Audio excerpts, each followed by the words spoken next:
Good morning students. आज हम आपको क्लास 9th में एक्सरसाइज 1.2 में देखेंगे नीचे दिए गए कथन सत्य हैं या असत्य हैं, कारण के साथ उत्तर दीजिए। देखेंगे पहला दिया गया है प्रत्येक अपरमेय संख्या एक वास्तविक संख्या होती है। देखिए कल मैंने आपको बताया था परमेय और अपरमेय संख्या, परमेय और अपरमेय संख्या के समूह को ही वास्तविक संख्या कहते हैं, जैसा कि कल आपको बताया था। देखेंगे इसमें पूछा गया है कि प्रत्येक अपरमेय संख्या एक वास्तविक संख्या होती है, तो बताया था कि परमेय और अपरमेय संख्याओं को वास्तविक संख्या कहते हैं। तो यहाँ पर क्या है, परमेय और अपरमेय संख्या। तो ये पूछा गया है कि अपरमेय संख्या वास्तविक संख्या है तो होती है, तो ये कैसा कथन है, सत्य है। कैसा कथन है, सत्य। लेकिन इसमें पूछा है कि कारण दीजिए, तो यहाँ पर कारण लिखना है। कारण में लिखेंगे वास्तविक संख्या के अंदर क्या आती है, परमेय और अपरमेय। तो लिखेंगे परमेय तथा अपरमेय संख्याओं को वास्तविक संख्या कहते हैं। परमेय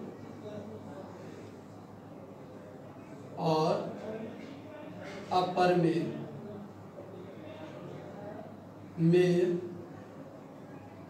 संख्याओं को वास्तविक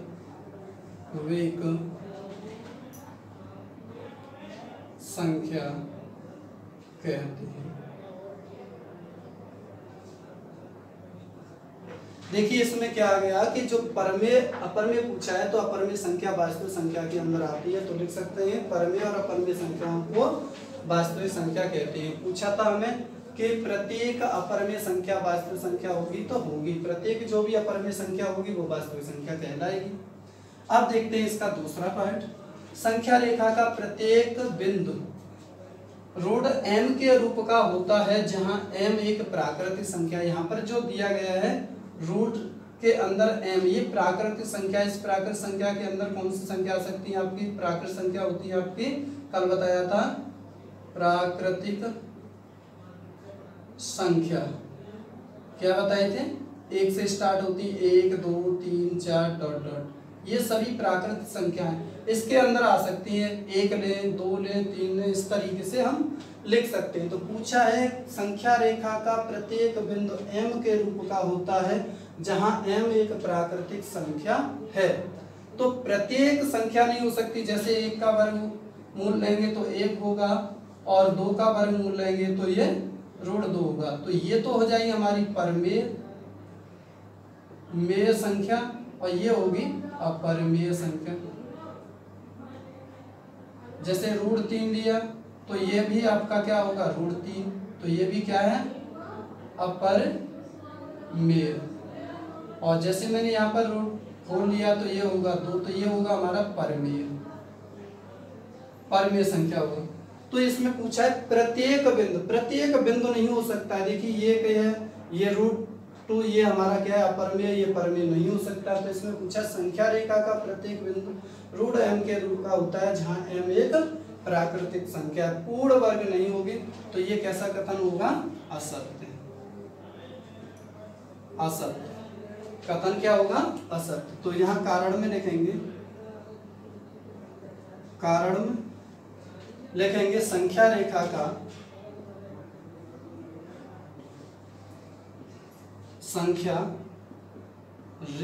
का प्रत्येक बिंदु वर्गमूल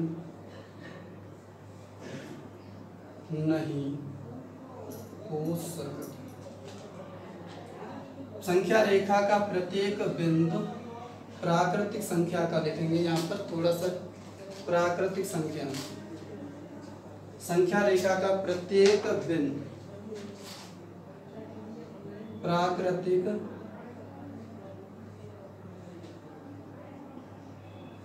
संख्या का प्रत्येक बिंदु वर्गमूल नहीं हो सकता है। संख्या रेखा का प्रत्येक बिंदु यदि प्राकृत संख्या में दिया जाए, प्राकृत संख्या जो दी गई है इसका प्रत्येक बिंदु पूर्ण वर्ग नहीं होगा, जो वर्गमूल निकालेंगे 1 का 1 होगा और यहाँ पर 2 का √2, यहाँ पर देखेंगे 3 का √2। इस तरीके से प्रत्येक नहीं हो सकता है संख्या रेखा पर।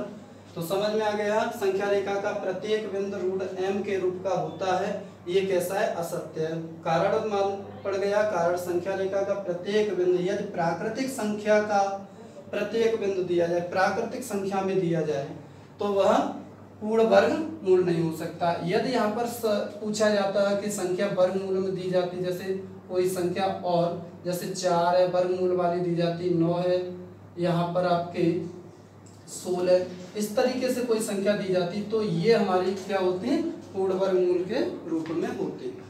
तो अब देखेंगे प्रत्येक वास्तविक संख्या एक अपरिमेय संख्या है, तो इसे देखेंगे तो ये हमारा क्या है, सत्य है। जैसा कि ऊपर आपने पढ़ा प्रत्येक वास्तविक संख्या एक अपरिमेय संख्या होती है, तो प्रत्येक अपरिमेय संख्या वास्तविक संख्या नहीं हो सकती, क्योंकि उसमें परमेय और अपरिमेय दोनों होती है, तब वास्तविक संख्या होती है। इसमें पूछा है प्रत्येक वास्तविक संख्या अपरिमेय संख्या, वास्तविक संख्या अपरिमेय संख्या नहीं हो सकती, तो यहाँ पर लिखेंगे, यहाँ पर असत्य है,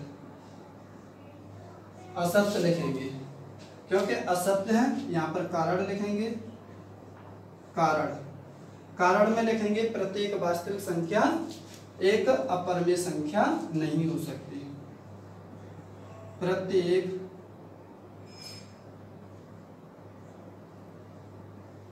वास्तविक संख्या अपरिमेय नहीं हो सकती है। समझ में आ गया। देखेंगे एक बार पुनः फिर देख लेते हैं। देखिए पहला क्वेश्चन ये है, प्रत्येक अपरिमेय संख्या एक वास्तविक संख्या होती है, तो ये हमारा कैसा होगा, सत्य होगा, क्योंकि परमेय और अपरिमेय संख्या को वास्तविक संख्या कहते हैं, तो इसमें अपरिमेय संख्या आ जाती है।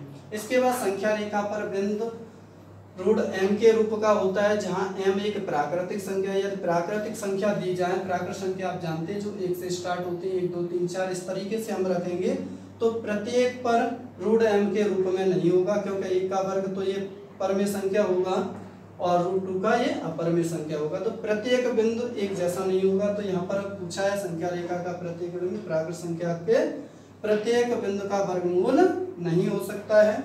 इसके बाद प्रत्येक वास्तविक संख्या एक अपरिमेय संख्या होती है, यह सत्य है, क्योंकि प्रत्येक वास्तविक संख्या अपरिमेय संख्या नहीं हो सकती। दूसरा देखेंगे, क्या सभी धनात्मक पूर्णांकों के वर्गमूल अपरिमेय होते हैं? यदि नहीं तो एक ऐसी संख्या के वर्गमूल का उदाहरण लीजिए जो एक परमेय संख्या हो। जैसा कि अभी मैंने इससे पहले क्वेश्चन में जो सत्य असत्य उसमें भी करा दिया, वही क्वेश्चन यहाँ पर आ गया है। तो देखेंगे सभी धनात्मक पूर्णांक, पूर्णांक सभी जानते हैं, पूर्णांक कौन कौन से होते हैं, शून्य सहित ऋणात्मक और धनात्मक पूर्णांक कहलाते हैं। तो यहाँ पर पूर्णांक बात कही गई है, तो धनात्मक पूर्णांक तो देखेंगे। पहले तो यह है, क्या सभी धनात्मक पूर्णांक वर्गमूल अपरिमेय होते हैं? तो लिखेंगे नहीं, नहीं होते हैं, यहाँ पर नहीं लिखेंगे क्योंकि सभी नहीं होते हैं। जैसे मैंने यहाँ पर धनात्मक पूर्णांक लिख दिए 1 2 3 4 5 6 7 8 9, ये सभी हमारे धनात्मक पूर्णांक है। क्या है? धनात्मक पूर्णांक है। अब पूछा है क्या इनके वर्गमूल अगर निकालें तो क्या वो अपरिमेय ही होंगे? अगर अपरिमेय नहीं है तो कोई ऐसा संख्या लीजिए, कोई ऐसी संख्या लीजिए जो कि हमारी कैसी होनी चाहिए, परिमेय हो। तो देखिए मैंने यहाँ पर संख्या 1 ली जो धनात्मक की 1 का वर्गमूल निकाला तो 1, ये कैसी संख्या है हमारी? परिमेय, परिमेय संख्या है। जैसे मैंने √2 लिया तो यहाँ पर ये क्या आएगा? √2 आएगा, तो ये कैसी संख्या है? अपरिमेय संख्या, अपरिमेय संख्या। जैसे √3 लिया तो इसका आंसर आएगा √3, ये भी हमारी कैसी है? अपरिमेय संख्या। जैसे √4 लिया तो ये हो जाएगा आपका जैसे इसके फैक्टर करते हैं इस तरीके से 4 है तो यहाँ 2 इंटू 2 लिख देंगे, एक जोड़ा बाहर निकलेगा तो इसका आंसर आ जाएगा। इसलिए से वर्गमूल निकालने पर रूट 5 को लिखेंगे तो रूट 5, तो ये हमारी परमीय संख्या थी में और ये अपरमीय। रूट 6 तो यहाँ पर आ जाएगा रूट 6, ये भी अपरमीय। उसने तो एक उदाहरण दिया, मैंने तो काफ़ी यहाँ पर लिख दिए और भी लिख दे रहे हैं 7, तो ये हो जाएगा रूट 7, तो ये भी हमारी कैसी संख्या है, अपरमीय। यहाँ पर रूट 8 लेंगे तो इसे लिख सकते हैं हम, देखिए यहाँ पर ऐसे लिखेंगे 2 इंटू 2 इंटू 2, तो ये दो बाहर निकलेंगे तो 2 इंटू 2, तो ये क्या हो जाएगा 2 इंटू 2, तो ये भी हमारी कैसी संख्या है, अपरमीय। अब मैंने यहाँ पर रूट 9 लिखा तो ये हो जाएगा 3, तो ये क्या है, परमेय। तो देखिए उसमें पूछा था कि एक यहाँ पर आप देख रहे होंगे कि सभी धनात्मक पूर्णांकों के वर्गमूल अपरमेय नहीं है। अपरमेय नहीं है क्योंकि देखिए ये 1 का परमेय हो गया, 2 का अपरमेय हो गया, 3 का अपरमेय हो गया, 4 का परमेय हो गया। तो प्रत्येक संख्या अगर धनात्मक लेंगे तो उनके जो वर्गमूल निकालेंगे वो अपरमेय नहीं होंगे, तो इसलिए मैंने पहले नहीं लिख दिया। फिर उसने पूछा कि ऐसी संख्या के वर्गमूल का एक उदाहरण दीजिए, एक परमेय संख्या हो। मैंने यहाँ पर काफी देखी, एक तो यही हो गया आपकी परमेय संख्या, एक 4 लिए मैंने, इसका अगर 4 का वर्गमूल किया तो ये 2, ये भी एक हमारी परमेय संख्या हो गई। देखिए मैंने ये धनात्मक पूर्णांक दिए थे 9, ये भी हमारी क्या है, परमेय संख्या है। तो इस तरीके से हमारे धनात्मक पूर्णांकों के वर्गमूल एक अपरमेय नहीं हो सकते हैं।